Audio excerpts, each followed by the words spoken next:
चाय की प्यालों से उठेगी नई महक, हर बर्ग टहनियों पे नया रंग आएगा।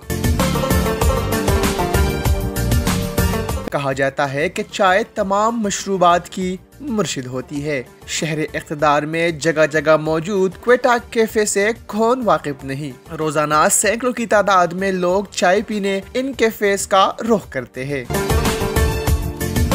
क्वेटा बलोचिस्तान कैफ़े का चाय और पराठा इधर का बहुत मशहूर है। जब भी हमें नाश्ता वगैरह या कुछ भी करना होता है हम इधर ही आते हैं। हम रोज़ाना क्वेटा कैफ़े में आते हैं। क्वेटा कैफ़े में हम चाय पीते हैं। इस्लामाबाद में क्वेटा कैफ़े वालों की चाय सबसे अच्छी है ना। बाकी होटल से बहुत ज़बरदस्त है।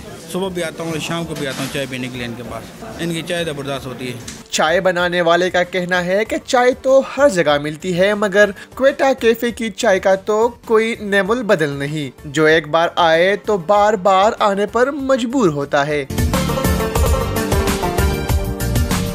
हम लोग अच्छे चाय बना रहे, अच्छा खुलूस वाला चाय बना रहे, मेहनत से बना रहे, हम मेहनत करके बना रहे। हमारे साथ होटल है, उसके पास लोग नहीं जाता है, उसके साथ पड़ोसी लोग हमारे से मंगवाते हैं। सर्दी के मौसम में खालिश दूध और हल्की आंच पर बनाई गई चाय हो और साथ में क्वेटा के रिवायती पराठे हो तो फिर क्या ही कहना। यकीनन मजा दो बाला हो जाता है। कहते हैं कि चाय सिर्फ नशा ही नहीं बल्कि दर्द, दुख और गम का इलाज भी है।